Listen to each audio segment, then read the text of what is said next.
one of the earliest ways I put it to a metaphor is like you're driving on the freeway and a car crash happens like just in front of you, and like you're like, oh crap, and like pull over and you go to like open the door because the car is starting to catch on fire, and you realize you're not strong enough to open the door, and it's like the time to work out isn't then. It's like it's everything building up to that. And it's like, but it's so easy to forget that when we just get in this like trance as we just work towards things that don't matter. And then we waste all this time. And it's like how the more frequently we can kind of recenter and reorient. So like we are living, we are trying to intentionally putting ourselves in the mindset and keeping that perspective to be able to see what could happen if we didn't do it. Alrighty, welcome to Fatherhood Field Notes podcast, where I interview incredible fathers, gaining wisdom from their stories for you and I to grow in our own craft of fatherhood. I'm your guide, Ned Shout, father to 5 kiddos, currently ages 13 to 20, and husband to my rad wife, Sarah, working on our 23rd year of marriage. So yes, I am in the thick of it, and I am working daily to rebel against the low expectations for fathers and create a world where fathers know who they are as they show up for their families. You and I have the greatest opportunity to impact our world through the way we embrace our fatherhood role. Now, the role of the father is to serve, guide, steward, protect, and of course, find joy and have fun in the messiness of it all. Today's guest is my friend, Lee Corey. What an incredible conversation. We get into it. He shares the ups and downs of wrestling with purpose as a man who wants to have impact in the world while being a child of God and also having massive influence and impact in his home. He is retired military, a business owner, an entrepreneur, a husband, a father, and a deep thinker. You are going to enjoy this conversation with my friend, Lee. Lee. Yes. We met, when did we meet? I'm trying to think back. It was at One Life? I think it was 2014. It was at Heritage Church. Church. Hoy had just moved. I think it was Hoy had just moved. He was a youth pastor, and then you were an interim, brought on as an interim youth pastor. And me and Sarah had already started. We had started kind of volunteering in the youth ministry, and that was kind of where we connected. I always felt real, you taught me a lot real quick. It left your impression. And then, but that was a pretty short time. It was maybe like a year or so. And 2015, I moved, like military-wise, moved to New Mexico. I was just remotely in touch since then. Yeah, I mean, and I'm going to say that as I read let's see here, I think it is 9 pages. As I read the 9 pages of notes from you filling out my questionnaire, which no one has ever done in the lifetime of this podcast, I was like, wow, in a sense, what a miss that we hadn't stayed connected. As I read the intentionality, the depth of all that you've gone through with military, with going through infertility, through having twins. Yeah. I think there's been some Instagram like, hey, you have twins, I have twins, things like that. But hearing your heart and sort of your perspective on family, business, faith, I'm like, yo, this guy and I should be like talking once a month, connecting. So, one, I think this should be a book. So, like reading this, I think you should put it as a book. Because I don't know that enough. I think a lot of times we talk about just the success part. We look at just the success part, and sometimes we miss the wrestling. I mean, you even said it before we hit record. It's like you say you felt like you started over several times, but it's all been in the pursuit of God and family. Yeah, absolutely. I think there's just so much, and even just looking back on when I just, you get those like Facebook memories or whatever, and I just see like picture myself. It's like, I feel like I don't recognize my old self in any step. Like there's been so many different things that I've been kind of taught and brought through that I'm just so grateful for. And I just feel like it's helped give me kind of a intentionality and depth of understanding, and like really to not waste the days that we have. And so many moments that I've been reminded of that, or just, I really can't waste anything. And so that for better or worse, like it obviously it takes a toll on me in the sense of like I have a really hard time, and it causes anxiety in the sense of I never feel like I'm doing enough, and Mm-hmm. that can tend to pull me out of that kind of presence that I need to have, and that is the whole purpose For of it. sure. Yeah, Talk to me, and we'll get to like some softball questions in a yeah, minute, but I kind of yeah, want to tee up this intro still. yeah, Talk to me about you don't want to mm, waste any days. And you just yeah, alluded to it. There's a mhm, good and a bad side, or yeah, anything that we're going to yeah, kick ass at, there's going to be a dark side, yeah, right? yeah, So the yeah, dark side could be, um, I, I find myself like I worked 80 hours this week uh, because I'm working towards something, and it's like, uh, oh crap, wait a second. The reason I'm doing this is for uh, the sake of kids, yeah, wife, family, kingdom. So for the good side, or not uh, good or bad, but like for the yeah, side that's like kingdom minded, mhm, when you say don't waste any days, what does that mean to you? Why is it mhm, important? boo. In 30 seconds, go. 30 seconds. I revisit this constantly because I think this is where I find the fuel to keep going. And Okay. it's like one of the earliest ways I put it to a metaphor is like you're driving on the freeway and a car crash happens like just in front of you. And Mm-hmm. like you're like, oh crap. And like pull over and you go to like open the door because car is starting to catch on fire. And you realize you're not strong enough to open the door. And it's like the time to work out isn't then. It's like Mm-hmm. it's everything building up to that. Mm-hmm. And it's like, but it's so easy to forget that when we just get in this like trance as we just work towards things that don't matter. And then we waste all this time. And it's like how the more frequently we can kind of recenter and reorient. So like Mm-hmm. we are living, we're trying to intentionally putting ourselves in the mindset and keeping that perspective to be able to see what could happen if we didn't do it. And not like I should be scared and like feel bad about every mistake I ever made, but just in a sense of like not wasting the moments that we have. Because it's like every tragedy, it's across all cultures. Everybody always says like, I wish I knew how little time I had left. I wish I had done this Mm-hmm. instead. And it's, well, why can't you just pretend like you don't have time? I mean, all like carpe diem stuff, but it has Mm-hmm. existed, but like in a really making it part of, instead of like just bearing down and trying harder to be motivated to do something, like carving out intentional space that is what is recentering in your perspective that kind of fuels that passion towards a goal. And would you say, when you think about your goal, how much Yeah. of your goal is in your lifetime, and then how much of your goal is in a kid or grandkid or great grandkids goal? Uh, Meaning, how much of the drive that you have right now is for you in your lifetime compared to potentially uh, 150 years from now? Is that in yeah. your peripheral mindset as you're thinking about how important the day is? Yeah. That's been, I would say, the core lesson of fatherhood for me. Because I think Mm, I was pulled into, I need to have value. I need to, mm, like, so there's like the pride side of it of like, I need to prove I'm worth something. mhm, And then there's mhm, also like, even there is a selfless side of it that's just, there's somebody out there getting hurt. I want to help. And I need mhm, to make sure I have the biggest impact, the biggest dent in evil or whatever it is, mhm, to be able to make a difference, the biggest difference that I can, because that's all I have to offer. But there was there was a time that we might get to was where I really felt like God showed me it, like really took that and placed it in my mm, fatherhood identity and was mm. like, it doesn't, like, no matter what you can do, it doesn't compare to what your kids are going to be able to collectively do. And that was kind of Because of what you do in this lifetime, that you would yes. set them up to be able to do something. Like, let's say I put it in math. I can, my 100% equals 100 I've offered to this world.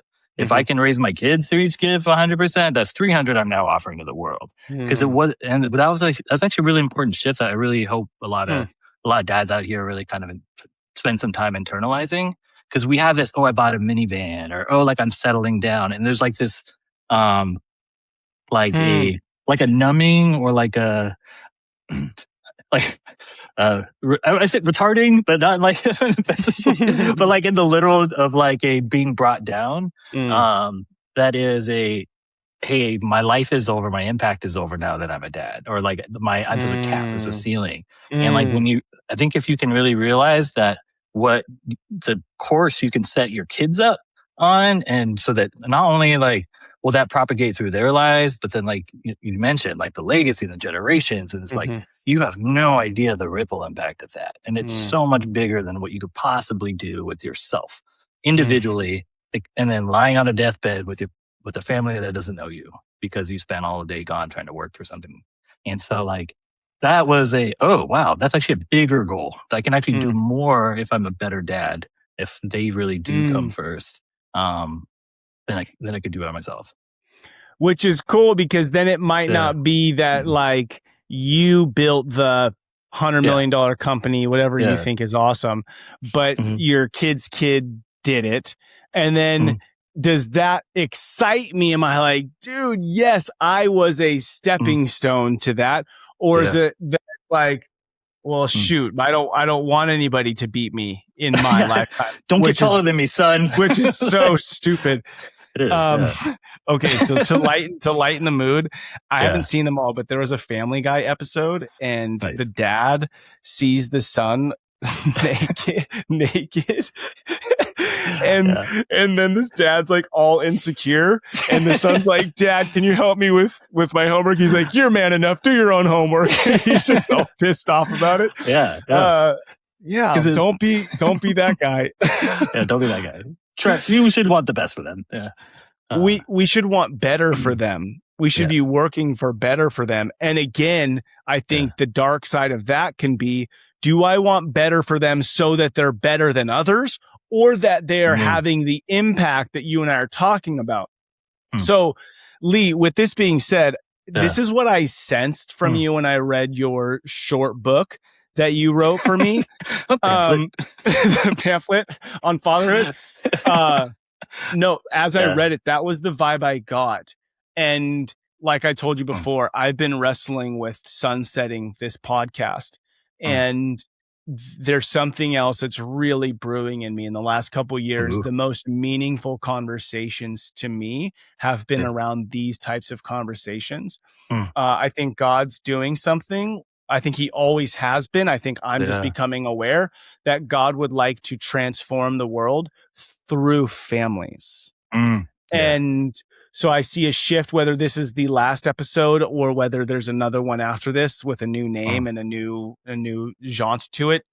It will be down the themes. Can I plug Lee and Ned Talk Dads? Yeah. So podcasting too. Just kidding. But sorry. This might be you're right. This might be this is like the obvious reason of like, I'm passionate about talking about this. I want to be in group of other men who are wrestling through how do you do that? Like, it's cool to talk about, but like, if you and I are serious, we have a lot of work to do over the next 40 years that we have. Right. So the idea of like, how young can I be to sell my business? Not interested in. When can I retire? Not interested in. It's kingdom impact for, what does it look like the day Ned dies, the day after? What happens? Right. Not in like, look at what I did, look at what I left, but did I build something in a way that it's ready for my kids, the 300%, right? Like, is that 300% gonna go? And like, I mean, I've been messing with the numbers. Like, dude, if each of my kids have 3.5 kids in 7 generations, there will be 3,500 people who, and it's not necessarily the shout name necessarily, but at that time, 175 years from right now, there will be 3,500 people that are doing something. And is that something? The collective power of that. Dude, 3,500%. Is there marriages that are sacred? Are there father-daughter, father-son relationships that have depth? Is there businesses that are providing jobs to people? Are widows and orphans being taken care of? Like, all of a sudden, it's less about like, what cool thing can you and I do in the next 10 years, right? Like, in a way, who gives a shit about that if it's not thinking way down the line? Last little plug I'll say is there's 10,000 baby boomers retiring a day right now. And a lot of them, a percentage of them have businesses. Many of them, their children are not in a position to take over their businesses because they weren't training them to be able to, not that they have to, but to be able to. So Anyways, what comes up for you, please? While you're talking, and maybe this is something that I didn't realize I had learned in all of these pivots. Pivots sounds intentional, not pivots. The world spinning out of control around me, and me trying to figure out where I fit into it or what direction I should go. Because I think it's easier to pick between like good and bad decisions. It's hard to pick between two good decisions. And so one of the things that I have found is like a litmus test. Each time I find myself arriving at these just massive shifts, forks in the road, it's like really internalizing what is the reason for pursuing that for each of those paths. Two things. Actually, no, let's keep it simple. What's the reason for pursuing those? And can I trace that back to either being rooted in pride or being rooted in fear? And that's always steered me really clear because there's a lot of things like even wanting to stay in the Air Force longer or like wanting to build the $100 million company you mentioned or like whatever. If it really is about that, that's unlikely to be the direction I'm supposed to go. Or if it is, I'm doing it for the wrong reasons. I got some learning to do and I'm going to get to it later. And so like, yeah. And that's like, as long as I'm doing that, I mean, like, even if you just take the prayer and the faith aside of it, like, cause sometimes God gives me clarity. There are so many times I've had zero clarity or he's given me clarity and it seems like it went absolutely terribly. And I still haven't figured out why, because I still feel that was what he wanted me to do, but I don't know why that happened. And then being able to kind of remove, sorry.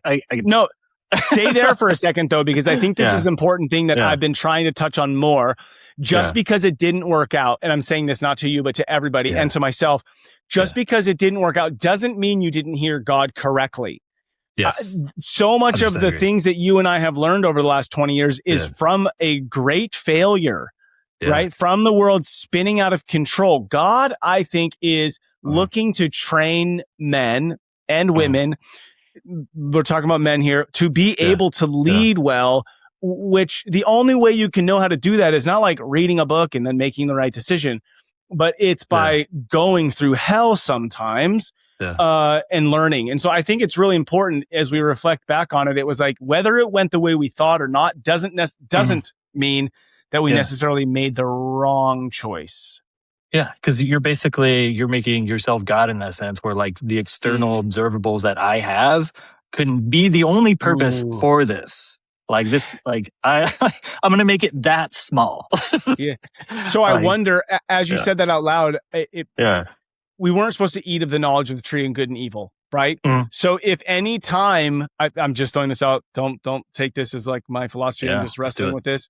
I wonder if any time I'm assessing a situation as good or bad, if I'm looking at it the wrong way. Because I'm then stepping into that knowledge of good and evil, and I'm trying to determine, was this a good thing or was this a bad thing? Which I like what you're asking. Am I doing this for ego or am I not doing this because of fear or pride? Yeah. Oh, so pride would be the ego. Okay, so pride would be the ego. If I can trace it back to either one of those, it's not the way it's supposed to go. Yeah, and I guess the reality is I can make a bad choice. Like I can go do something terrible today. Like I have that ability. So it's not that every decision isn't good or bad. There are bad decisions. But just because I made a decision and it didn't go the way I thought doesn't necessarily mean it was a bad thing. Yes. Okay, go ahead. Finish your thought. No, please. I think this is going to come up again later. But I don't want to spoil it. I think we're talking about it. Right? Just do it. It feels good. Yeah, no, I'll tell the story now. So I had a moment right after Mika was born. She was like 6 months old, where it was time for me to move out of New Mexico to the next base. And the choice was a program in the Nevada desert that like I couldn't find out about what it is, anything about it until I accepted it and we moved there. Supposed to be this kind of like Willy Wonka chocolate factory kind of door opened. And so, but it was like a big leap of faith and I had no idea what it was. And then there's like these other things that I could measure and I could try to calculate and that type of stuff. And I was like trying to figure out what I wanted to do. And I had a moment where I was praying over my kids calling, even though I only had one yet. Only had one, was still acting in faith. We were going to have more and stuff. And I was thinking about the story about, I don't know, being called to the mountain in the Bible. And so I was like I think I was just thinking about it. And I think in those moments, I felt very clearly like, come to the mountain. Like, yeah, that's a great idea. Let's try it. And I felt like God was like, let's go. And I'm like, it's like 9 p.m. And the mountain was like 2 hours away, the nearest mountain. And I'm like, Sarah, I think I got to go to the mountain tomorrow. She's like, what? Yes. I'm like, yeah, I just feel like God wants me to go to the mountain. And she's like, you're crazy. So I got up at like 3 a.m. and I drove to this mountain and I went and sat there. And I was like parked beside the cookie and I climbed up and I just sat there and I was like, okay, God, I'm ready for the burning bush, the like whatever it is, like something super obvious. And I'm just looking around like, okay, God, where are you? And I was there for like 2 hours and trying to pray and trying to feel something. And I got frustrated and I was like, I'm leaving, whatever. Like, maybe I'm just crazy. Maybe everybody's right. And so I get up to go walk down and I start, I felt like God say like, the name Jehovah Jireh, like God provides, popped in my head. And it's like, God was like, what do I provide? List it. And I was like, what? And he's like, list what I provide. And so like, we're superficial. We're like food, shelter. But he's like, keep listing it until you run out of things. I went the entire walk down the mountain, more things just keep popping up into my head. And it was just like, you provide, so yeah, it's food, but there's also family, there's relationships, there's support, there's like growth, there's like learning, there's patience, like there's you can do it forever. You will never run out because God is infinite. But the one that he stopped me on was wisdom. And then it was at the right time. And that was life-changing for me because I felt like there were so many times I wrestle with, I need to fight harder to get the answer and extract it. Or like I'm not praying hard enough because it's not clear. But if you are really seeking God with everything you have, which he knows is flawed and falls short and isn't what we think that should be. It's just our best. But he made us that way and he's going to give us grace for it. And if you're pursuing him, you're asking him, like, God, help me make the right decision here. You will have clarity at the time you need to have it. I don't believe he'll give you clarity right then necessarily. Sometimes he does. A lot of times he doesn't. But he will never give you the clarity for that decision later than you need it. And so like, you have to be able to find some sort of peace and some security in that if you're feeling this like, wait, it's just not time yet. He's either trying to tell you something different or like, it's just, the time isn't there. But then to be able to kind of release that control over the situation, give it to him. That's it. Of like, you'll take care of me because you're fully in control and you love me completely. And you're not a bad dad. You're not going to you're not doing this to like trick me and make me suffer because I gave you the answer too late. You ran out of time. I think we feel that way sometimes. Yeah. There's, I tell people to watch the movie Exodus by Christian Bale or with Christian Bale. He plays Moses in it. And that helped me significantly because there's this crossroads that he shows up and he's got 1 million people following him, right? And they're like leaving to go. They're almost to the Red Sea. And he's like, yo, which way do we go? And God doesn't answer. And I think it really helped me go, when you read the story, sometimes it feels like it was easy in a way, you know, like you knew it was going to happen. God led them to the Red Sea and then they walked across it and you're like, oh, that was easy. And the movie really portrayed it that like what a wrestle it was. So that has helped me. The other realization that I've had recently, because when we moved to Hawaii, it was so obvious, it was so obvious this is what we're supposed to do. And then now we're making this move to Boise and it's like, where are you? Dude, like about 3 weeks ago was the first time I cussed at God. Like I was pissed off at him. And I'm like, where are you? Best prayers, by the way. Dude, I'm like, where are you? And I told my kids, I said, hey kids, I just need you to know, like, this is the first time that I've literally been like, middle finger to the sky situation kind of thing. And what I realized through it is God is so good and wants such a great relationship with me. He's not going to facilitate this move the same way he did the last one. That's foolish. I'm looking for a formula instead of looking for a relationship. I'm like, yo, last you can time take control of that. Because yes, bro, because I can control it. And my gosh, that's what it comes down to. And so then when you were talking about seeking wisdom, like to me, that is a wealth. That's a wealth that God is interested in us growing in. And that only comes from life experience. And proximity. Yeah, and it's just like I think. What do you mean by proximity? Oh, I mean a lot of things by proximity.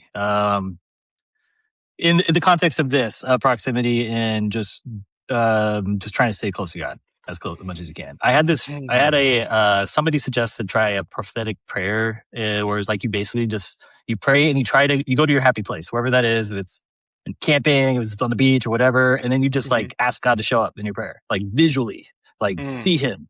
And I tried it once. I have not tried it again because it scared me. Really? I'm sure. Yeah, in the best of ways.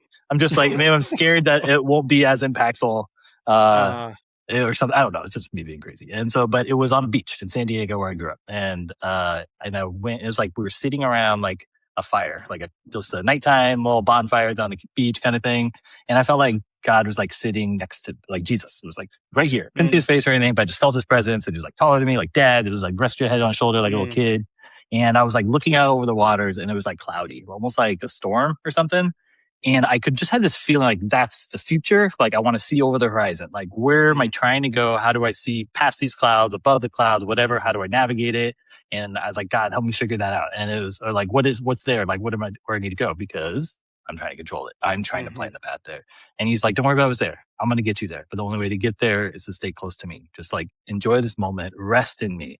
Like a kid and their dad, just that is where the clarity and the wisdom comes. And he will always, always give it to you at the time you need to do it. And if you don't have anything to go off of, like it's just, he's quiet, you continue taking steps in the direction that he last told you to go, and you keep checking in on him. And he'll make sure you don't miss the sign. And that's helped prevent me from a lot of anxiety and self-blame. Okay, so you said something really key there that I would like to help guys see. I think sometimes men they're going on the trail and they don't know which way to go. So instead of choosing because they don't hear God, they just sit down. Yeah. And you made the comment, if you don't hear, just keep going in the direction that he told you to go last time. Yeah. Okay, he last told you to go, and then he's good enough to like show you a sign to move on. If you're in that staying close proximity mindset, not the controlling mindset, which could be like, fine, screw you, I'm gonna do what I want. Just get a machete, I'll find a way. yeah, exactly. What else comes up for you if a guy's like, if he's listening to this right now and he's like, I sat down years ago. Like that makes me super, like I could almost cry. Like I think that's kind of what's missing. I think a bunch of dudes just sat down a long time ago on their marriage, on their kids, on their job. They just sat down, and women they're so good. They know that somebody needs to keep walking. So they've taken the charge and carry a freaking burden that they shouldn't be carrying because homeboy sat down. I guess what comes up for you? God, it's just there. I share a passion for dads in the sense of where we like just helping guys find a way out of this poison, this toxic nature of comparison, and where we draw our worth. Because one thing I really like about just your message you've always been about and like really consistent is like the intentional rebelling and creating. And I see that in the sense of like you're looking around enough to be like, is this system doing the thing that it's supposed to be doing or that I want it to be doing? And if it isn't, having like pulling yourself out of this false sense of like security or value that comes from this system and being willing to step out in faith to build the thing that you should actually build and the thing that actually makes that difference. And so like, but the problem is I think so many dads are just like blinded by what we have taught ourselves and how we compare each other. And some of it comes from like, what's your job title or like, what's your education? And which is some of the superficial stuff, but there's some good stuff in there too. That's just taken in a perverse way where it's like how you're providing for your family or like, am I always patient enough or do I ever get mad? Like, and there's stuff there where it's like, but I think the providing for what life you're building, giving for your family is probably one of among good, well-intentioned men is the kind of the Achilles heel that can be taken so far that we miss out on the best parts of life. Like, I thank you for this podcast. If I got nothing out of this podcast, like getting scheduled for this, it was when I had to pick a family photo. And I went back and finding that picture of my daughter, and I don't know, you have like 10,000 pictures of your kids on your phone history. And like, I spent like 3 hours. I'm like, I made it through. Oh, not enough of it. But just finding these pictures of them when they were so little. And it was just like seeing, it's like the beauty of that and the joy and the love that they had for us as their entire world. What a gift that is. And that they don't care about any of the stuff. Like, they don't. Like, sure, if once they've been indoctrinated enough by our culture and they think they need to have a dirt bike like their friends, like there's some that gets broken, but or can get, but that's one of our jobs is to help keep them anchored. And so it's like, but as far as like our relationship with them, we have everything we need, and there's no amount of like education or like, yeah, I have to read enough books. And like this realization really hit me when my daughter was born. And the first kid, Mika 6, the boys, Kato and Cannon, they're 4 twins. Twins, a whole other topic. But I remember holding, like, you have all of that. Oh, did you read enough books? That you got to look at this or get this app, and like, there's no shortage of just bombarding of, hey, these are all the things you need to do. Don't screw it up. It's a big responsibility. But then I'm like holding this kid, the baby that was like just born, and I remember like looking at her eyes, and her eyes like didn't even have the muscles to coordinate yet, and her eyes just went. I remember they looked like opposite ways. Like, oh, that's kind of weird, but like those things slowed down, and like I was just hit with this realization that she's not going to learn faster than I'm going to be able to teach her. Like it's steps, and it's I have time to figure it out, which is such a gift.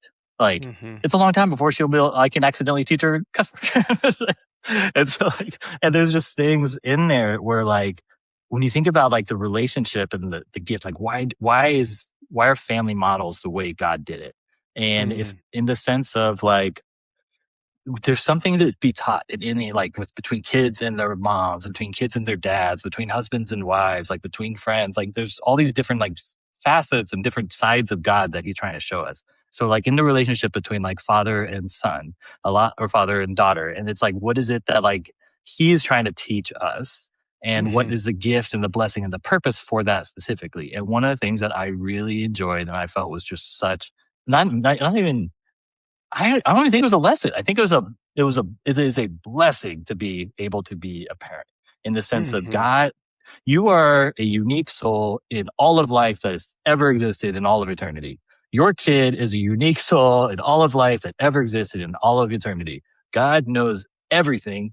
Saw all of it before any of it happened. He knows everything's going to happen. And he picked that soul with this soul and said, I want you to shape them. I want you to be their dad. And like, I have a really close friend, and he was really struggling with this sense of like, I just feel like I failed as a dad. I feel like I missed it. I've been through, like, he's going through a second divorce right now. He's wrecked, and he's like being dragged down by this self-worth of not measuring up to who he thinks he should have been. But like, when we really boil it down to like our core identity and the purpose of us as a dad, I really do believe it's just those two souls connecting. And it's just like, and you don't need stuff around you to do that. Like, you can live in the woods, be like be a savage animal, and like you sit down by the fire with your kid at night and they cuddle up next to you. Like, you're having that relationship that you're supposed to have and that they need.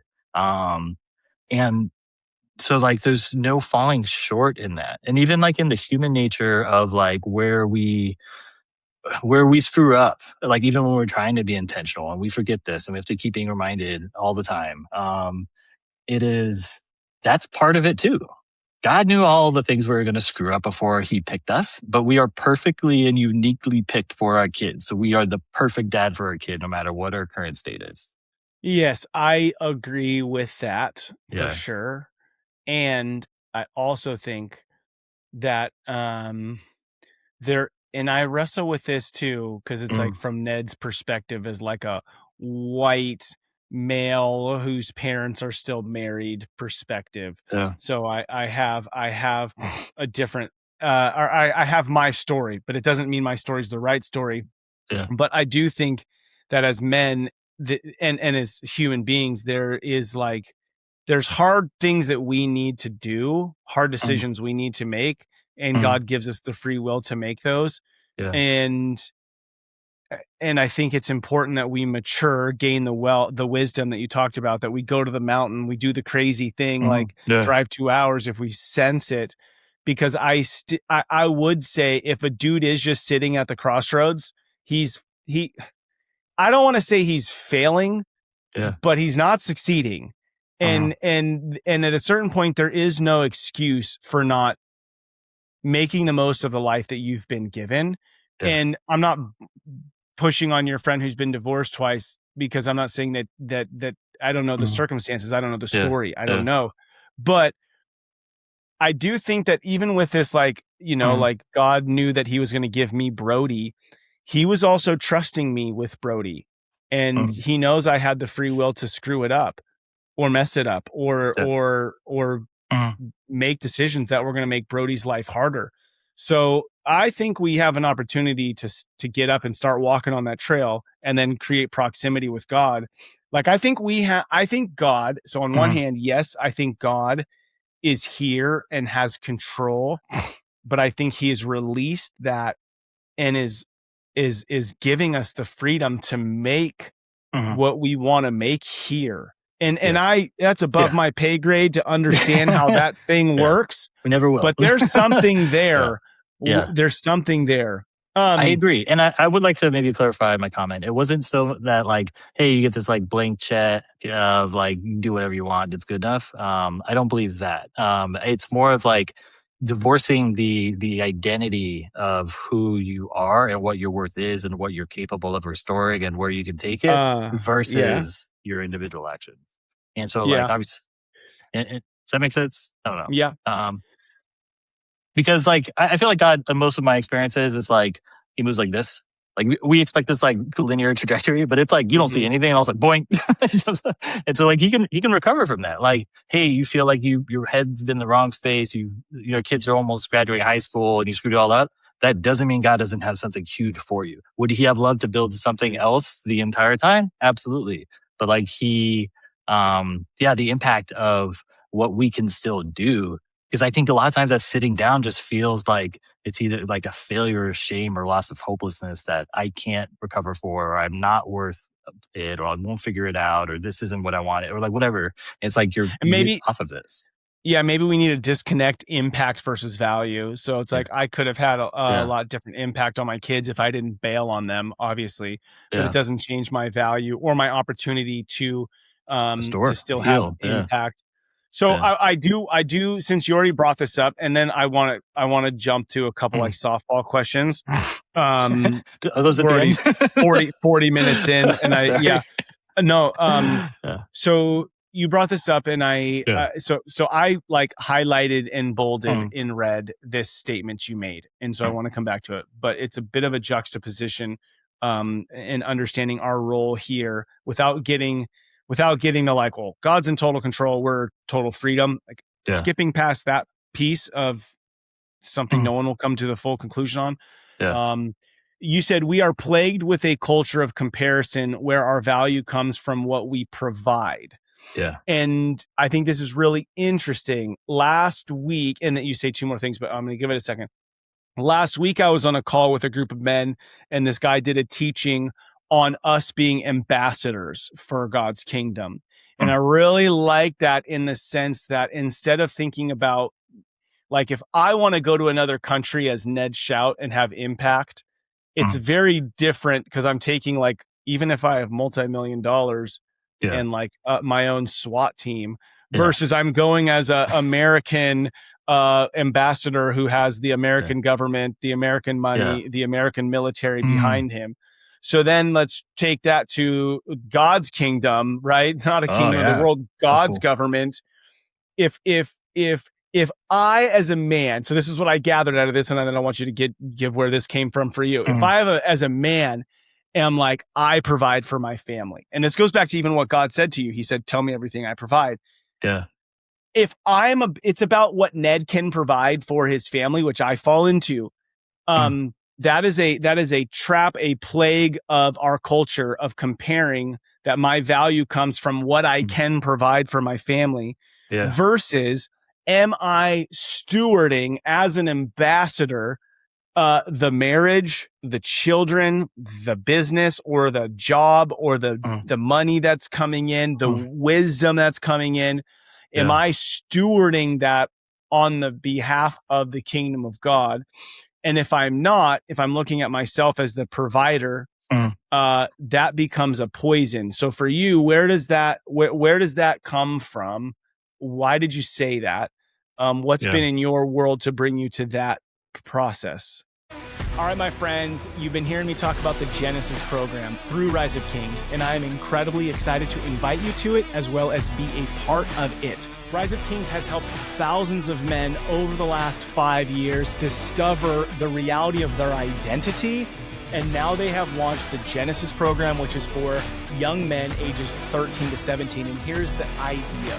You as a father would take your son to this 2-day event to start to initiate a conversation and an awareness around what it means to be a man. But the conversation would really be between you and your son. And then after the 2-day event, once we expose your sons to the 4 pillars, to what it means to be a man, then we work with you and your son. I'm actually the coach for the mastermind program. You got Mondo Davis, who does the 2-day event. Incredible man, 11 children. He's currently working with his 16-year-old son. I'm working with my 16-year-old son. So you guys, this is fresh. This is real. This matters. So we want to invite you to the 2-day event with you and your son. And then after that, I'll be the coach for the 6-month mastermind, where I'm working with you every 2 weeks. And then I'm working with your sons every 2 weeks, with the idea that we're helping you to really step into what does it look like to help transition your son from a boy into a man. This is something you won't want to miss. It is worth the time, the resources to really help your son see who he is young and early, so that he can love, lead, serve a family and the kingdom moving forward at a young age. Please go to riseofkings.com/FFN to register you and your son. Would love to see you in the program. I would say the genesis of that came from a song by Benjamin William Hastings called While I'm in the Wind. If you haven't heard it, go listen to it. But it's a powerful song. But he's speaking as a dad of like, I am trying to build this for you, and I'm just now realizing trying to build this life for you may be causing me to miss that life with you, kind of thing. And so there's this phrase that he uses: did I build you, or did I build you a house when you wanted a home where somebody says, Daddy, don't go? And that was, oh man, this one's gonna make me cry. So like, one of the last things I did in the Air Force, like before I left, was like I had to go to another country and then basically advise them how to build a hangar for something that they didn't know what was going to go in it. It was super fun. Got to walk around playing clothes and stuff, and tell them, they'd be like, "Who are you?" Don't worry about it. But it sounds cool. As a dude, you're like, oh, how many people get to do something like this? This is awesome. During this time, I'm away. My wife has a 2-year-old daughter and is 7 months pregnant with our twins. Yeah, 7 months pregnant with our twins. And I'm like for a month or so in this other country. And it was, and how many, like those classic videos of like homecomings, this guy in the military uniform, and then like kids come up, but the dog runs up, and it's like, it's always considered heartwarming. I've never done anything like that. My wife wanted to do that with my daughter. And so we filmed it, and the experience broke my heart because I think in this time where I'm like distracted, I'm doing something that makes me feel good about myself, and there's a whole million of ways to justify like I'm making this impact or whatever, and my kids are fine, I'm still calling them at night. But when I come home and she saw me, it was like I saw like light flashing before your eyes. I saw the pain of her missing me for the entire time I was gone, like flood back through her. And she like literally shaked. Ugh. And I was like, I am never doing this again. This sucks. Like that is not worth it. Mm. And so so that planted a seed, and then I heard this song where he tried to put words to it, where it's like we are building. One of the worst tricks in the book is taking the best traits of good men and using them against the real impact they can have. And so in this example is you are a man who's like, I care about my family. I want to do the right thing for them. I want to set them up for success. I want to build this life, this legacy and all these things. And then it's like, you're so consumed by that you're missing this window and these moments that you are choosing to miss these for whatever justification, these moments and these windows of like intimacy and soul connection with your kids. Like that is such a gift and a blessing that we will never get back. And it's fleeting and it's finite. And it's like, yeah, for all dad, like just that's something, just realize everything's a choice. And like, I never want to waste it in that sense. And so I guess to go back to your question, the toxic culture of this is I feel like this culture has misused that draw to provide for our family in a way that has removed us from the relationship that we're actually intended to have with our kids. The relationship we are intended to have with our kids. Yeah. I find myself in this situation as well, where I'm building the machine that I'm taking my best traits, okay? Yeah. My risk taking, my spontaneity, my ability to whatever, like take the traits of Ned that are great. And I a lot of times put those great beard. Yeah. Hilarious, strong, handsome. We keep going. I take those and I use them I use them in my business. I use them in a relationship with a prospective client. I use them out in the world when it's not bad to use them there, but is all the energy for those traits being used from 8 to 5 or 6 to 9? And then not in the present moments. And I'm doing it for the sake of like, I could justify it all day so that we could live in this house, so that we could live in Hawaii, so that you can go to college. And I'm not saying that we don't need to work hard. 100%. Working hard is a gift. I love it. But also honoring Sabbath, taking a day of rest, being with your family, giving them your best. This actually, dude, as a business owner, has been coming up for me a lot in the last year, and I don't know quite what to do with it yet, but hear me on this. I have 20 employees right now, and I would guess 75% of them are women. And I am starting to have a problem with, am I taking the very best energy from a mom of 2 boys from 8 to 5 and then sending her home with dog shit energy? And I'm not saying this is real. I'm being dramatic. I think my team is incredible and they have a ton of freedom and it's awesome. But I'm talking in generalization. Okay. So you want to make sure you're leaving people better off and you're not like through your job, like undermining your calling and your passion for them, people being present with their families. Well, that's the thing is a mother was, I mean, gosh, we could piss, luckily no women other than my mom are listening to this. So, I think that, women's tendency is to nurture, care for.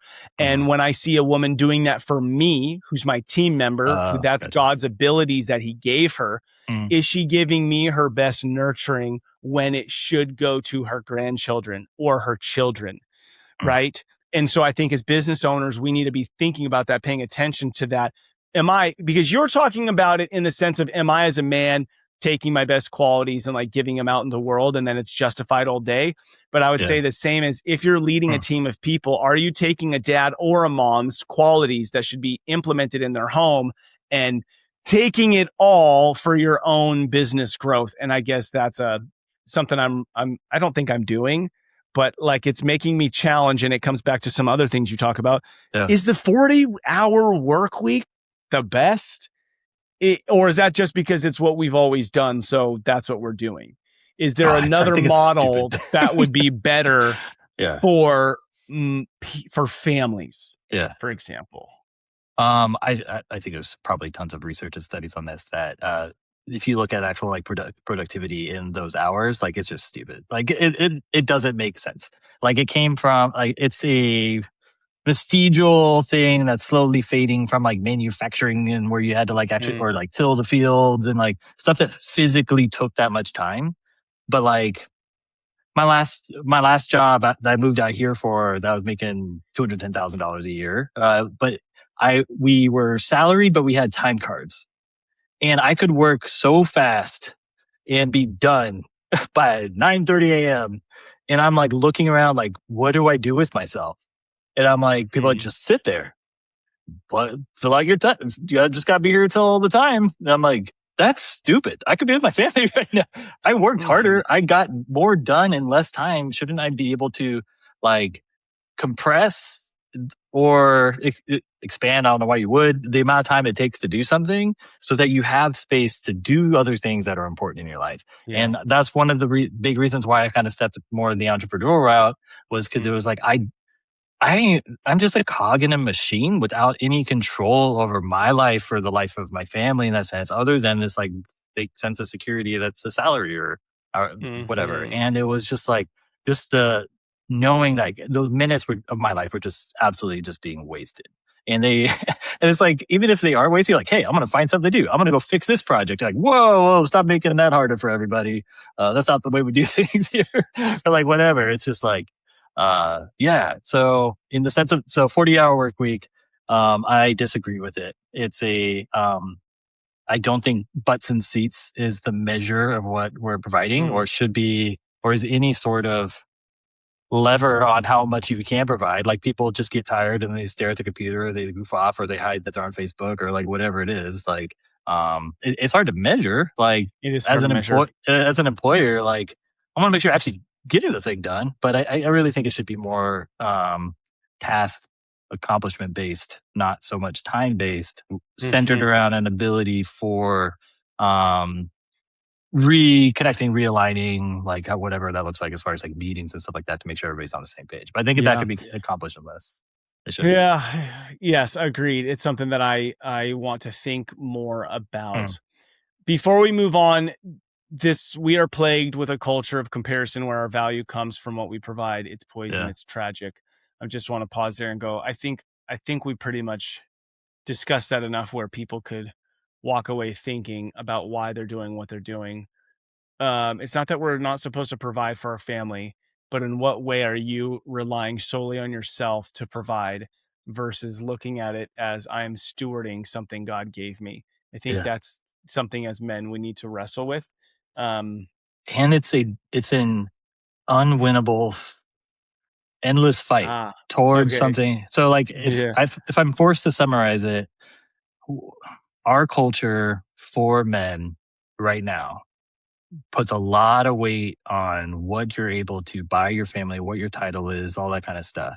So much so, it pulls men in so many ways into behaviors and actions and experiences and time spent and things like that that are destroying us, both in our own sense of self-worth, because we think we can get to a place where we'll feel good about ourselves, and that place won't arrive if that's where we're looking for it.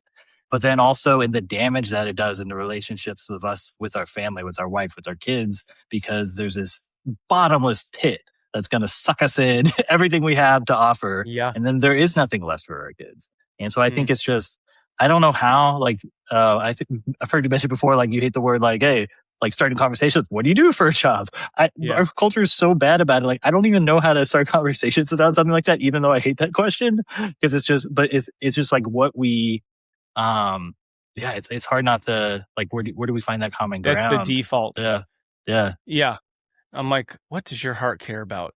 You know, like, what am I going to ask you when I meet you for the first time? Block this hippie. Okay. I want to take 5 minutes and I want to do, and maybe we'll drop this at the beginning. I don't know. Probably not. I just want to take 5 minutes and go and ask a few questions, and we're going to go kind of quick on it. Okay. How old do you find yourself today? I am 38. 38. How many years you been married? 12, 14 years. Met my wife in 2007. Sophomore in college. 2 kids. I mean, Yep. 3 kids, two births. Yep. 3 kids, and a girl, and then twin boys. Yes. And then where do you guys go ahead? There was something you told me. I don't even remember if you told me this. This lasts me forever, and I'm gonna restate it so someone else can hear it too. Let's go. When I found out I was having twins, I think we were talking on the phone. One of the few times over the decade that we've talked. Yeah. So it stuck with me. And I asked you, like, do you have any advice for twins? And you said, I actually don't. I honestly, I would. If I had advice, I would give it to you, but I can't remember. We call those the dark years. Yes, that is definitely my answer to that question. Yes. And I was like, oh no. That's terrible advice. But it's true. And like, I think for me, it helped in a way where it was like this, just survive. Like, you don't have to do a great job. Just get through it the best you can. Don't put this unrealistic expectation on yourself. Mm-hmm. Yeah, that's it. I just had to say that. The dark year. Yeah, that's hilarious. That's real hopeful. Yeah, it doesn't matter because you won't remember. Yeah, it's true. Okay, so here's what I would like. I would like is, without expanding too much on each, I would love a like milestone. Like run me through a milestone. So if you and I are in an elevator, I'm like, give me your milestones in 3 minutes. You're like married, daughter, twins, military, give me that so that I can get to the decision that you made and spend a little bit of time in the decision to like go into a couple of your businesses that you've jumped into. So give me the milestones up to that, and then we'll talk about the businesses. And then there's a couple stories I want to make sure we hit. Are we talking chronological or like? Yes. Okay. So, group in San Diego, California, home of Top Gun. I went to air shows. I was like, those look pretty cool. Want to fly fighter jets. I spent my entire life wanting to be a fighter pilot. Went to UCLA, did Air Force ROTC there. That's where I met my wife sophomore year. We lived in the same dorm room, met at a Halloween party. I was a Spartan, by the way, from 300. Ooh, it worked. Nice. Got it. And then I went from that to graduating, deploying. I ended up going more special operations aircraft. Huge shift in my side. I'm like, fighter pilots, just for all the fighter pilots listening, you deserve this. They just fly around in circles pretending, practicing for World War III. Most of the actual action at least at the time was like, it was dudes on the ground, like special operations. And I really was hit by people not going home, and I wanted to do something about that, which was a big shift. Got to keep this quick. Then ended up doing transitioning. You don't have to talk 100 words a minute. Just go at whatever pace you want. Talking too fast. But there's a lot to talk about, and we're running out of time. You have more than 3 minutes. You're okay. Well, we have a half hour, so you're good.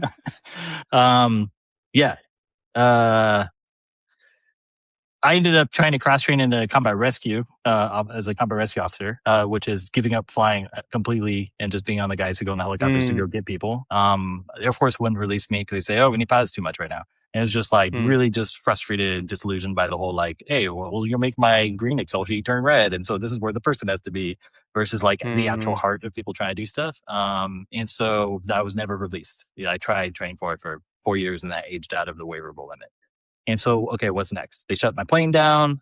They were sending pilots across because it's the easiest way to fill out their manning sheet to all RPAs, remotely piloted aircraft. And I chose, I was like one of 60. I was probably one of 5 that went to the special operations one.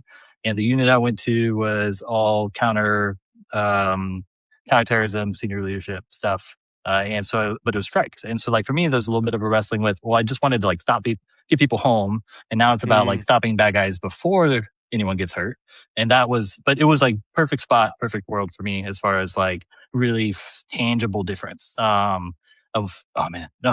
hard not to go longer. This super quick story. There was a night where I was on night shifts, so I was staying up but on a weekend, and I was like went outside on the back porch to watch a sunrise. And I remember it was kind of cloudy, and so it's not like that instant light on, so it's like this slow glow, like as it's starting to warm up, and like you hear the birds starting to wake up and stuff like that. And I remember looking, I was like, wow, this is amazing. I got this smoking hot wife. I'm stable financially. I'm in the military. I'm doing a job that I find really rewarding and I know I'm making a difference in and all this kind of stuff. It was like, like, this is good. And I just felt that kind of blessing. And then I remember, and then like in the second, I realized words or whatever, but it was like every day the sun is rising on someone who's about to have the worst day of their life. And I was like, oh, and it was like, and it was this, that doesn't stop happening. Anything that I'm doing to pull myself out of that fight, or I'm trying to achieve comfort or money or whatever, though I am pulling myself out of fight. And so I tattooed this phrase literally on my body in Hebrew called champion in the dark. And it's the Hebrew word between, like when you talk about David and Goliath, and it's like man in the space between two armies. And like, that was my ultimate goal. Is like, I want to be the person that is ready to be sent to make that difference, to spare all of these lives. And it was like, and I never want to give up on wasting any time where there's going into the darkness to pull somebody out of it. And so that was it. And so that changed everything, that how I made decisions after that. I did that for 5 years, and then my daughter was born, and it was like, okay, I need to focus on the family side. It was about time to move anyway. I ended up going into developmental tests because I was supposed to be protected from deployments.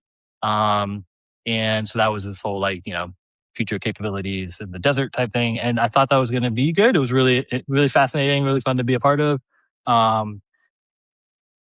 In that I met a guy at one of these places that's cut off from all communications, who was a contractor, retired military. When he was in the military, he worked there. Then he got out and worked there.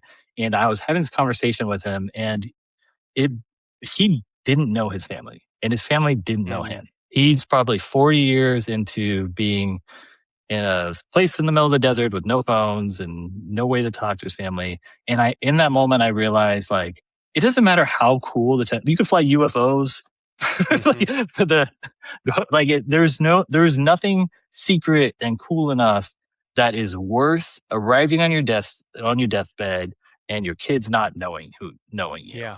And I was like, that's I can't do that. And then at this time, and it was very close in proximity. It's funny how that works out God-wise.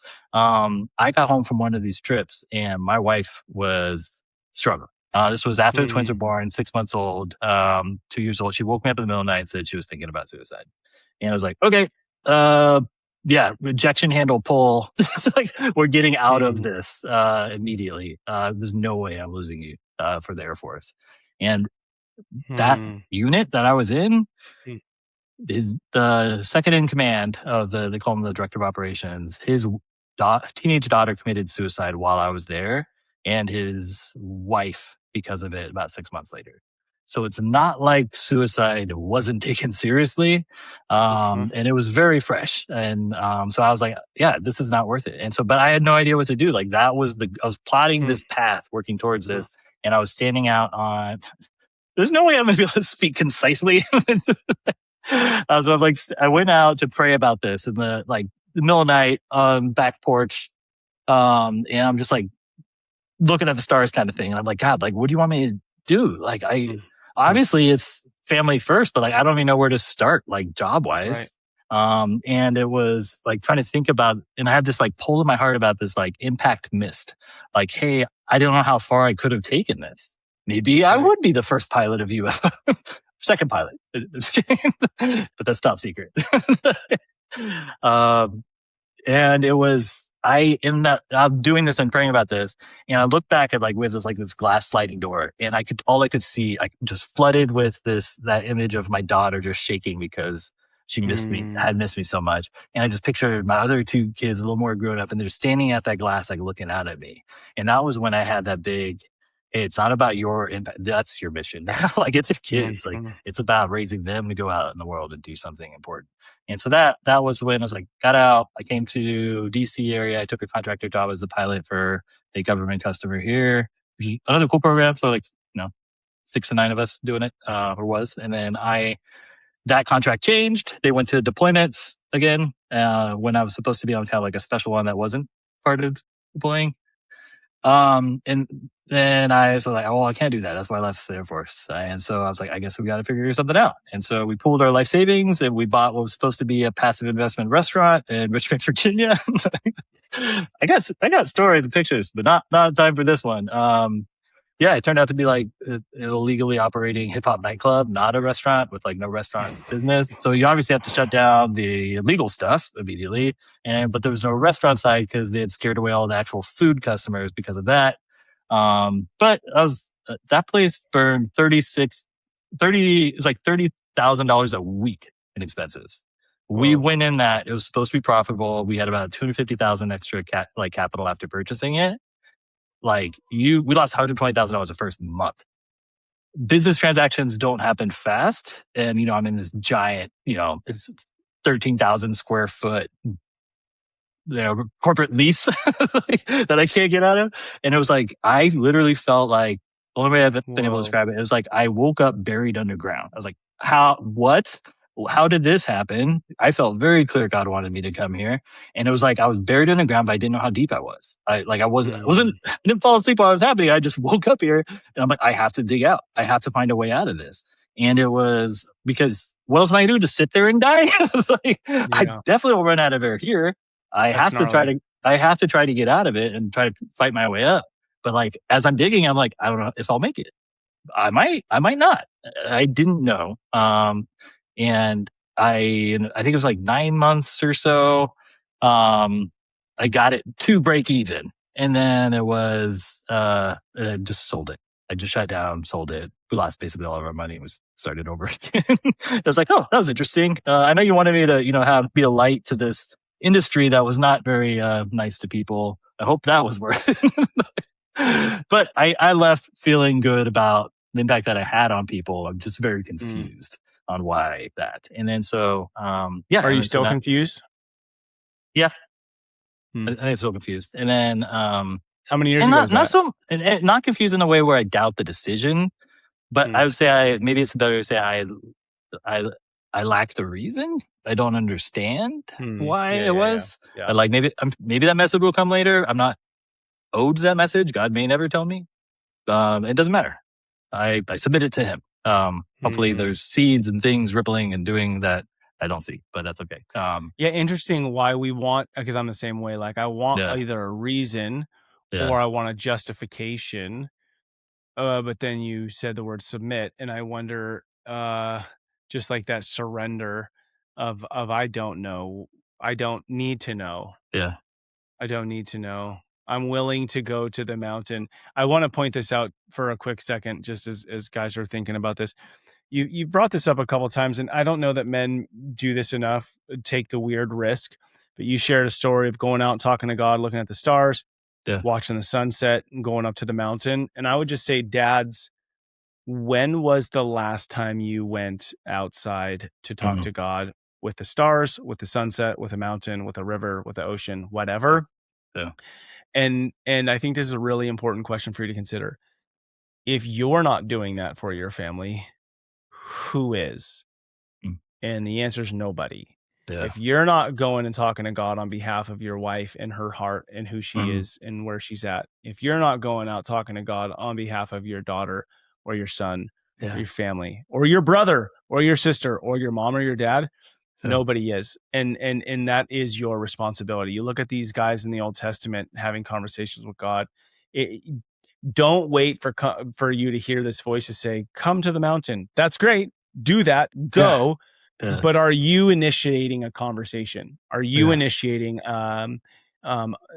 taking ownership and responsibility for what God did give you? Because the reality is he already does trust you because he gave it to you. Yeah. So are you going back, having conversations about it, or are you just drowning, trying to control this thing working out well? Yeah. And I guess the question is like, how's that working for you? It's like me most of the time, maybe not well. No, I think you're like, because it's like it's such a common theme too. And I think it really just has to do with we just have to we need quiet. Like to be able to still enough to be able to hear him or feel him or like reflect in the way that I think he really speaks to us. And nature's just so beautiful in that sense. Yeah. Separating yourself from everything going on. Okay. And then I started Naptured. That was the last thing. That's you caught up to Kurt. Yeah. So tell me this where you guys are at now. I checked out the website and everything today. It looks epic. So tell me about it. Yeah, so it is called Naptured. It is basically it's a parent wellness focused caregiving app. So it is born of the story of me and my wife, where we, as soon as we said I have to get out, this is going on. We had all these people like, oh, we would have helped, and we're like, there's people that want to help, and there's you that needs help, and people aren't connecting. And there's this thing, and also maybe you threw a little seed in this with the dark here of like the sleep loss alone, 3,500 hours in the first 5 years. Then like it's equivalent to like 450 full nights of sleep. It's an insane amount of sleep lost by new parents of kids under 5 years or through that first 5 years. And it's just like, it's not. And then we're like, why are we frustrated? Why are we struggling? Why are we having anxiety about this? Why are we snapping at our kids? And there's all this stuff and it's like, was this really the design? Like, why are we, and there's all kinds of arguments to be made about childcare infrastructure and our culture, that type of stuff.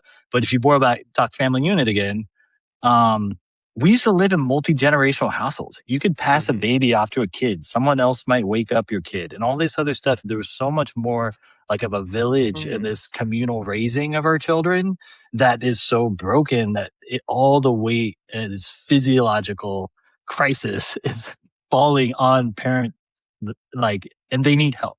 But like, getting people to convince that, because we've convinced ourselves of like, I am failing. No one else is going through this. I should be able to handle this or whatever. And that awkwardness of asking.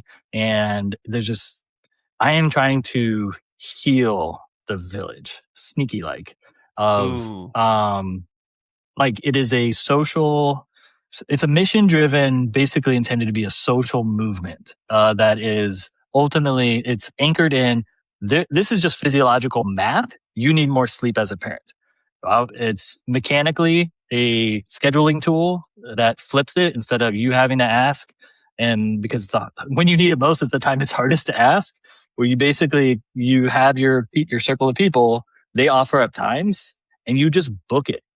Like, as you just go, you either like look up, you pick something. If they have one open, you could just hit like basic book now, and you're supposed to book these breaks, whether you need a nap, whether you need to go work out, whatever. And it's just to take this like just a relief valve off of like this just crushing weight of parenting and isolation. And so that's beautiful. Yeah. So that's super cool. That's it. And okay, so where do people go find this? So Naptured. Naptured.com is the website. It's an app went live this spring, so it's in like App Store and Google, that kind of stuff, which is kind of fun to have something you built be in an app store. But yeah, that's the core of it. Is like, I'm really trying to take something that was so hard for us, and in the spirit of every day the sun is rising on somebody who's about to have the worst day of their life, trying to anchor myself in the realization that there are people going through our darkest time in the exact same way right now. And I'm trying to get help to them as much as possible. And a lot of that is going to come from this kind of rewiring of how we think about parenting. And ultimately, just I'm trying to rebuild people's villages. It's free. So throw that out there. Free app. Okay, so a couple thoughts that come to mind, and then one is Sarah and my Sarah, were in a fight, argument, conversation recently. I just remember her being sad and being vulnerable and sharing. And now my kids are 13 to 20 right now, and just saying, basically, it was like there was this. I've given so much of my body to this family. And I mean, I think about the pressure on a young mom, to, like we had 4 under 4. And I think that there's this pressure that you're supposed to do it all. Yeah. And so that's one thing to think about. And this 13 years later, like my youngest is 13 now, and it's still like this deep awareness wound, possible opportunity I had to lighten a load, or that the village could have lightened the load. So that's thought 1. Thought 2 is my mom did come and help a lot. So that was really powerful. Yeah. Thought 3, and this is like a whole deep conversation, but dads, are you positioning your life, your freedom, your opportunity to be grandparents to your grandchildren and have a relationship with your own kids where you're going to be counted on to be a support in those moments? Wow. right? Like there's a lot to that piece There's of that like all of a generational sudden, piece of like, oh yeah, wow, yeah, they're this gonna need isn't a this. yeah, this isn't just Yeah. about Yeah. and I'll tell you, dude, this is a big reason why I'm making the decision to move from Hawaii to Boise, because I don't see this place as an Mm, opportunity for my 5 kids to thrive as young families mm, here, yeah. job wise. So I'm moving to a place where I think that there's more opportunity, less cost, Mm, uh, that they don't have to, but they could live in the town with their family, where then me and Sarah can support them yeah. when they do have their families. Yeah. And so like I'm making a massive decision Wow. to set myself up for success, my family for success in 5 years from now, 10 years from now. You know what I'm saying? Yeah. Yeah. So I think what you're doing with this is so critical. It's such an awareness that, and one, we got to take less pressure off the moms, especially young moms. Yeah. Like you need help and that's okay. And Yeah. dads, we should be stepping up to say, hey, this isn't all on you. Like, let me help. Let me bring the village together. Let me help Yeah. with the relationships with our parents. You're right. Yeah. There's so much shit to all of this. Yeah. Okay, dude, last few minutes. As you walk away, Oh. you fall asleep tonight. Is there anything that you would be like, dang, I wish I would have said? And I'm sure based on this conversation, we're probably going to do another podcast when we do some shifts and what potentially. But Yeah. is there anything that you want to make sure that to say or lean in on that you didn't bring up as we end? I kind of wanted a final word of encouragement, but there's also a story I want to tell. But the words aren't coming to mind for the encouragement, so I'm going to tell the story and see what happens. Yes, go. So this story, what happened last week? We flew to California to visit my parents, or my Sarah's parents. Daughter's 6 now. We're on the airplane. I'm a pilot, so I understand plane things. One thing I watch out for with the kids is like, when we're descending, I know rates of descents and cabin pressure changes, and then like I'm anticipating their ears and my ears start eating a snack or like whatever. And so I knew that they could have, like the air pressure thing, because kids' ears just aren't as good at like, they don't know how to Valsalva, if you know what that is. Like we just clear your ears. Nope. And so I saw her getting uncomfortable, and I was like, something's happening. I think it's probably starting. So I'm like, okay, eat some snacks, either do whatever. And like, you could see the anxiety in her getting more and more and more and more and more. And like the last 30, probably most of the descent, probably the last 20, 30 minutes is like, I am holding her hands, looking her in the eyes while she's like crying and scared. Made me cry as the last minute. It's like, I'm like looking in her eyes, like holding her hands. And I'm like, just continuously talking. Like, it's okay. Just make sure you can move your jaw. Okay, now thump like a dinosaur, and I'll try to like yawn, or like, it's okay. Like, it's not gonna, I know it's uncomfortable right now. It's gonna feel better. I promise. And like, I know in my head, it's this, when you, if you fly when you're like super sick, don't need to get technical. There is theoretically the potential of rupturing your eardrums. Not in a commercial airplane unless you have a rapid depressurization. They do it for so many people all the time. They know what they're doing, but it can be uncomfortable and it can be scary. So like, as a dad, I can be like, you're going to be fine. Stop whining. Like, whatever. And there's like the dismissive, there's the try to explain side of it. But like, there was something that was unlocked in me. And I don't think it was like, it just felt like God talking to my daughter through me, but then also teaching me how he talks to me and what I need to hear. But it was like literally just like holding her hands and just looking in her eyes and just keeping the conversation going and talking to her. And it's going to be okay. Like, here, we can try this. I want you to keep practicing it, or I'll do it with you. And it was like this. Do we always know what's going to happen? Like, do we know what's going to be okay? No. Absolutely not. We can go through a million different scary things. We could do the things with the best intention and it can go terribly. We could like, there is no promise that it's going to be okay in any measure that we would use. But like, God to us and our role to our kids is just, and also I don't know how to teach a 6-year-old how to Valsalva. What words do you use? And like figuring it out on the spot. So there's like this human nature of me just being a flawed dad, doing my best to try to help her calm down, to try to help reassure that it's going to be okay, to try to do anything I could to actually stop the pain. And like, there's all these like layers of it where I was trying to coach her through this. But then like that presence was the most important thing. It was me looking in her eyes, continually reassuring her, not disengaging, not getting frustrated with her, trying different ways to help her. And it was like this perfect example of like what I expect my entire time as being a father to be is I'm going to suck at it. I'm going to keep screwing up. I'm going to keep trying a new way. No, that didn't work. I'll try a different way. And then the whole time your kids could be scared. They could be going through something hard. And like, do you only have this short time with them? And then they go off and do things. And like you're preparing them for that. And the best way to prepare them for that is just doing your best to like through all the advice and the teaching, but then also through that connection with them. And I just the connection, is incredibly important to build and maintain. And then, like you're talking about, understanding that role you have to play in their lives. Like God trusted you with that kid, and being present and aware and creating that connection is your responsibility and opportunity, right? Yeah. It's like the most rad thing in the world. Like, how did God set it up like this?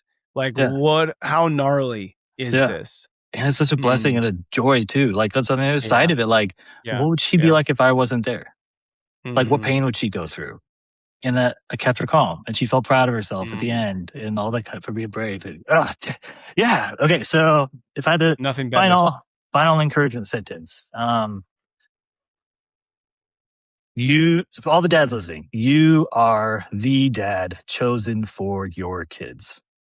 That is unquestionable. Regardless of every measure that you use to try to figure out how good of it you are, how much you screwed up, if you're going to be able to get it to where you want it to be, all this kind of stuff, just take confidence, take some amount of peace in the fact that that is undeniable. You are the dad of your kids for a reason, and take that seriously. And then when it comes down to, do the best, figure it out, realize that you're going to screw up, you are human, and all of these things. But never let the striving and making decisions based on fear or pride pull you away from the limited and expiring moments that you've been gifted to cherish with your children, being present with them. And that's so good. That's so good. That's it. Lee, this time has been incredible.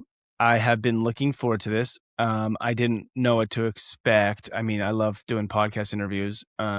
Reading the answers, I just feel a very deep connection towards philosophy, towards fatherhood, legacy, generational thinking. So I applaud you for all the wrestling, like even the, taking a leap on a business and figuring things out. I just applaud you in that, and just encourage you. You're on the right path. Keep loving your wife, keep loving your kids. And I look forward to our paths crossing again in the future. Oh, thank you. Appreciate it. All right, my friend. Until next time. Yeah. See you next. Oh, what an incredible conversation. Where to really start as I think about the nuggets of walking away from the conversation. I think the pieces that resonated with me deeply are the heart of the man. There was a point, as I reflect back, there was a point where I really choked up, teared up, talking about a man sitting, and I, at a crossroads, and I don't necessarily know exactly why, but I think I truly have a heart for, obviously we love family. We love, I'm here. I love the kingdom of God. The idea, I just, the brokenness, the broken families, it's just not necessary. It's not necessary. And I think that men have so much power that we're either using in a way that is not helpful or we're not tapping into. And I think that's where that sensitivity comes from, thinking about a woman who's not loved well, thinking about kids who are not adored, and then thinking about a man who's walking around in a body that is so much power and opportunity and missing it to some level, or putting it towards something that is a little bit like, meh, okay, you did this career really well, but so what? So anyways, that's it. That's what I'm walking away with, that thought, that conviction. Which I think leads me to what may be coming next with the podcast. Hey, if these conversations are helpful, please write a review. It really helps spread the word that fatherhood matters. And then the best compliment you can give me is if you share this with somebody, shoot a text to somebody, say, hey, you're a great dad. I see you trying. I see you working. I see your intentionality. Check out this podcast. I think you'd enjoy it. All right, my friends, thank you to all you dads out there listening to Fatherhood Field Notes podcast. What you do matters. Don't be like everybody else. Be yourself. That is who your kids, spouse, and community needs. This is your guide, Ned Shout. Together, let's rebel against the view that fatherhood has little impact, and let's create lives engaged in mastering the craft of fatherhood. I look forward to hanging out with you next time.